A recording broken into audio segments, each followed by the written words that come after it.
Y में श्याम बैठा है, श्याम से 3 प्लेस हट के गीता बैठी है, गीता से सीधे हाथ पर मीता बैठी है, मीता के से 5वां नंबर अगर देखेंगे तो राधा बैठी है। तो बताओ इनका सिटिंग अरेंजमेंट क्या है। तो आप कंपटीशन एग्जाम अगर आपने कुछ दिए हों, एक दो कंपटीशन एग्जाम, या आप नॉर्मली पढ़ते हो जो मेंटल एबिलिटी के क्वेश्चंस हैं, उनमें आप हमेशा इस तरह के क्वेश्चंस फेस करते होंगे। इनको हम बोलते हैं सिटिंग अरेंजमेंट।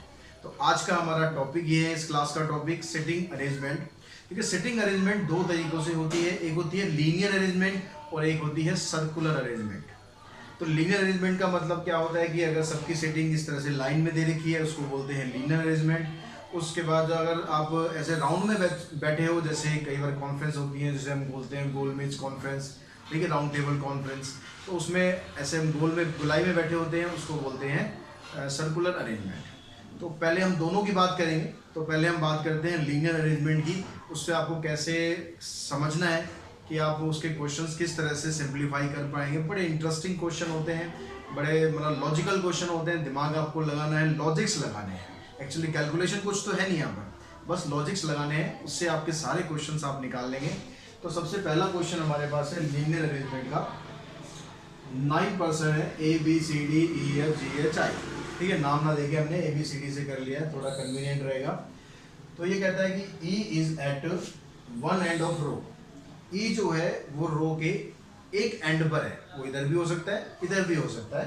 पहले पूरा क्वेश्चन एक बार समझ लेते हैं। B is seated adjacent to F and I। जो B है वो एडजेसेंट का मतलब उनके साथ है, B जो है वो F और I के साथ है, मतलब एक तरह से कह सकते हैं आप उन दोनों के बीच में होगा, तभी तो उन दोनों के साथ माना जाएगा वो।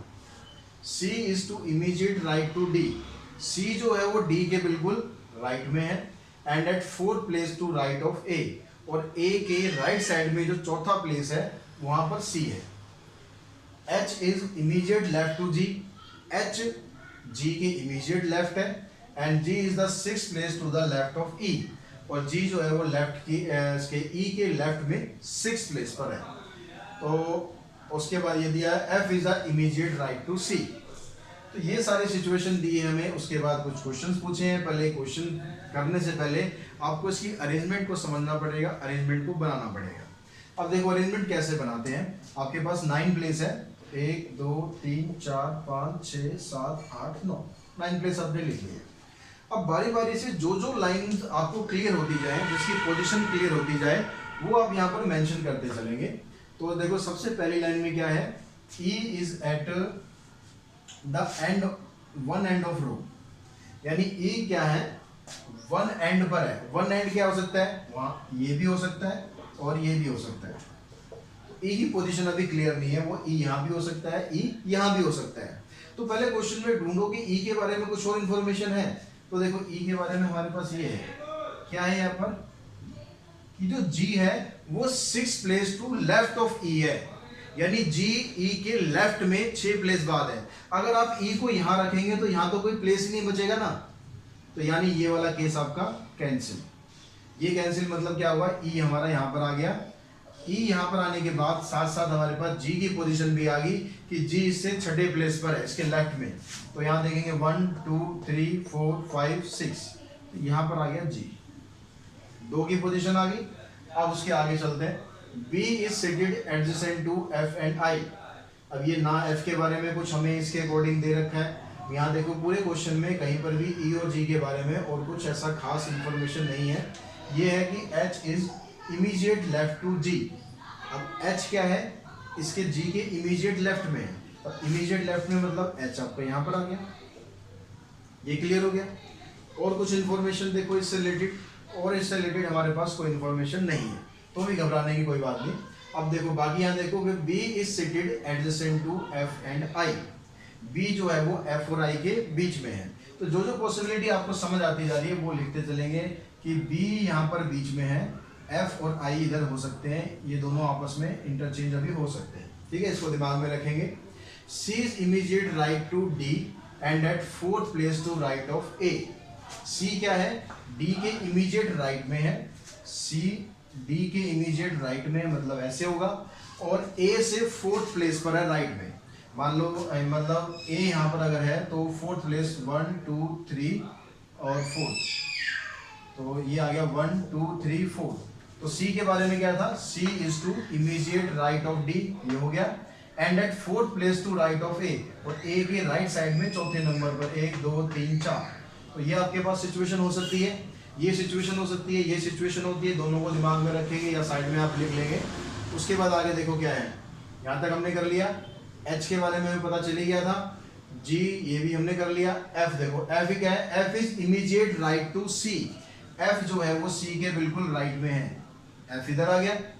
अब यहां पर हमें पता है कि बी जो है एफ और आई के बीच में है, तो अगर अब यहां पर एफ ले लिया हमने तो यहां तो बी हो ही नहीं सकता, तो इसका मतलब क्या हुआ, बी इसके यहां पर होगा तभी ये इसके साथ हो सकता है, एडजेसेंट मतलब उसके बिल्कुल साथ, ठीक है। इस प्लेस पर नहीं हो सकता क्योंकि इस प्लेस पे तो सी आ चुका है, तो यहां पर बी हो गया।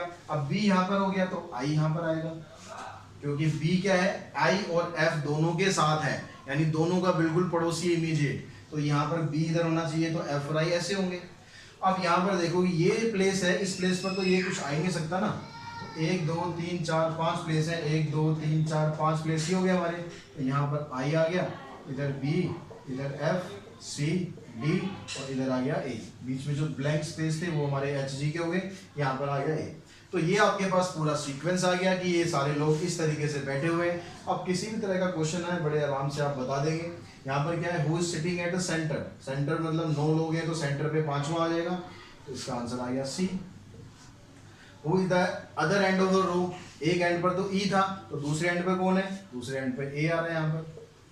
What is the position of I with respect to G, तो आई की पोजीशन है जी के रिस्पेक्ट में, देखो जी इधर है तो 1 2 3 4 5, ठीक है, राइट एट 5th प्लेस, जी के अकॉर्डिंग अगर देखेंगे तो उसके राइट साइड में 5th प्लेस पर आई आ रहा है। तो इसी तरह और भी अगर क्वेश्चंस आपको दिए हैं तो बड़े आसानी से आप ये क्वेश्चन कर लेंगे। मेन जो चीज होती है आपको इसका जो सीक्वेंस है वो सही बनाना। सीक्वेंस सही बनाने का तरीका क्या है, सारी इंफॉर्मेशन यहाँ से पढ़ो, जो समझ आती जाए लिखते जाओ, जो डाउटफुल है उनको साइड में लिखते जाओ, फिर बाद में जाके सारी इकट्ठी हो जाएंगी और आपका सही कॉम्बिनेशन बन जाएगा। अब उसके बाद देखते हैं हम जो उसकी सर्कुलर अरेंजमेंट होती है वो क्वेश्चन किस तरह से आप कर सकते हैं। ये अब जो नेक्स्ट क्वेश्चन है वो है हमारा सर्कुलर अरेंजमेंट का। सर्कुलर अरेंजमेंट में क्या कहते हैं कि 8 फ्रेंड्स हैं, J K L M N O P Q, ये सारे sitting around a circular table facing towards centre. एक सर्कुलर टेबल के चारों तरफ बैठे हुए हैं, इनका जो फेस है वो सेंटर की तरफ है, मतलब एक दूसरे की तरफ ही देख रहे हैं। अब आगे सिचुएशन दी है कि Q is not a neighbour of N and M, Q जो है एन और एम का पड़ोसी नहीं है, उनसे उसकी लड़ाई रहती है। And Q is sitting immediate left to J, Q जो है वो जे के इमीडिएट लेफ्ट में है। P is neighbour of N, P N का पड़ोसी है, दोनों में अच्छी बनती है। O is immediate right of K, O जो है वो के इमीडिएट राइट में है। L is sitting between N and O, L जो है वो एन और ओ के बीच में है। तो यहाँ से आपके पास देखो 2 सिचुएशन पॉसिबल सी हमें लग रही है। एक तो ये है कि Q is sitting immediate left to J, और एक आ गया कि O is immediate right of K। अब यहाँ पर देखो O और K के बारे में हमारे पास इंफॉर्मेशन यहाँ और भी है हमारे पास, J के बारे में इंफॉर्मेशन ज़्यादा और नहीं है, तो हम यहाँ से स्टार्ट करते हैं। जहाँ से आपको समझ आए वहीं से आप स्टार्ट कर दो, ऐसा कोई फिक्स नहीं है कि यहीं से स्टार्ट करना होता है। जहाँ से आपको लगे कि हाँ आपकी कुछ पोजीशन फिक्स होती जा रही है वहीं से स्टार्ट करते जाओ। तो 8 पोजीशन है, तो 1 2 3 4 5 6 7 8, कहीं से भी स्टार्ट कर लेते हैं कि O is immediate right of K। तो मान लेते हैं कि K हमारे पास यहाँ है, अब K ऐसे बैठा है तो इसका राइट इधर होगा, O इधर आ गया, O is immediate right of K। अब आगे कहता है कि L is sitting between N and O, L N और O के बीच में है, तो O तो इधर आ गया, इधर तो कुछ हो नहीं सकता, इधर कुछ नहीं हो सकता, तो क्या होगा फिर L इधर आना चाहिए और N इधर आना चाहिए, क्योंकि L क्या कह रहा है वो L is sitting between N and O, तो N और O के बीच में L आ गया। ठीक है, ये वाला भी हो गया हमारा सिचुएशन, ये भी हमने कर ली। आगे कहता है कि P is neighbour of N, P N का पड़ोसी है, तो N का एक पड़ोसी तो L बन ही गया, तो P यहाँ पर रह गया। अब आपके पास क्या रह गया, अब रह गया कि Q is not a neighbour, Q रह गया हमारे, Q कह रहा है कि N और M का पड़ोसी नहीं होगा, और साथ ही एक चीज और कहता है कि Q immediate left to J, Q जो है वो J के बिल्कुल लेफ्ट में है, तो अगर हम जे को मान लो कहाँ बिठा दें, जे को अगर हम यहाँ बिठा दें, तो जे को अगर ऐसे यहाँ बिठाएंगे सामने, तो इसका इमीडिएट लेफ्ट क्या होगा, क्यू इधर आ जाएगा। तो अगर हमने जे को इधर बिठा दिया तो क्यू इधर आ गया। अब इसको यहाँ ही क्यों बिठाया हमने, यहाँ क्यों नहीं बिठाया? अगर देखो हम यहाँ बिठा देते, जे को हम इधर बिठा देते, क्यू को इधर ले आते, तो इधर आता एम, तो क्यू और एम दोनों पड़ोसी हो जाते। लेकिन यहाँ पर कह रहा है कि क्यू जो है वो एम और एन का पड़ोसी नहीं है, इसलिए हमने क्या करा, हमने ये सिचुएशन को अवॉइड करने के लिए हमने जे को इधर रखा। ठीक है, जे को इधर रखेंगे तो क्यू इसके इमीडिएट लेफ्ट में आ जाएगा, तो क्यू इधर आ गया और एम इधर आ गया। तो एम का और एन का पड़ोसी भी नहीं है क्यू, और क्यू की पोजीशन भी आ गई। तो सर्कुलर अरेंजमेंट हमारा पूरा हो गया। अब मेन काम क्या है इसमें, अरेंजमेंट करना ही तो है, बाकी तब तो बड़े आराम से आप बता दोगे। Right the neighbour of M, M का नेबर कौन है, जे भी है और के भी है। यहाँ पर आंसर आ गया जे एंड के, जम्मू कश्मीर हो गया ये तो। Right the person sitting just left of Q, Q के लेफ्ट में क्या है, लेफ्ट का मतलब ऐसे नहीं देखना कि इसका लेफ्ट ही हो गया, क्यू ऐसे बैठा हुआ है, ऐसे बैठा है तो उसका लेफ्ट इधर होगा, लेफ्ट इधर होगा तो ये पी हो गया, तो क्यू के इमीडिएट लेफ्ट में पी है। Person sitting between L and P, L और पी के बीचों बीच कौन बैठा है, एन बैठे हैं महाराज, यहाँ पर एन आ गया। नेबर ऑफ के का पड़ोसी एम भी है और ओ भी है, तो एम एंड ओ। तो ये क्वेश्चंस के आंसर देना कोई बड़ी बात नहीं है, बस समझना ही है आपको कि अरेंजमेंट को किस तरह से अरेंज करना है, चाहे वो लीनियर हो चाहे सर्कुलर हो, सब कुछ डाटा यहाँ पर होता है। बस थोड़ा सा कॉमन सेंस यूज करना है, लॉजिक यूज करना है, बड़े आराम से आप ये क्वेश्चन करेंगे। और ये क्वेश्चन कंपटीशन एग्जाम में बहुत आते हैं, तो रीजनिंग का वाला जो पार्ट होता है उसमें ये क्वेश्चंस आते हैं, तो आप अभी से प्रैक्टिस करेंगे तो आप इसमें और डेफिनेटली इम्प्रूव होंगे। तो आज की जो क्लास थी अरेंजमेंट की वो आपको समझ में मेरे ख्याल आ गई होगी।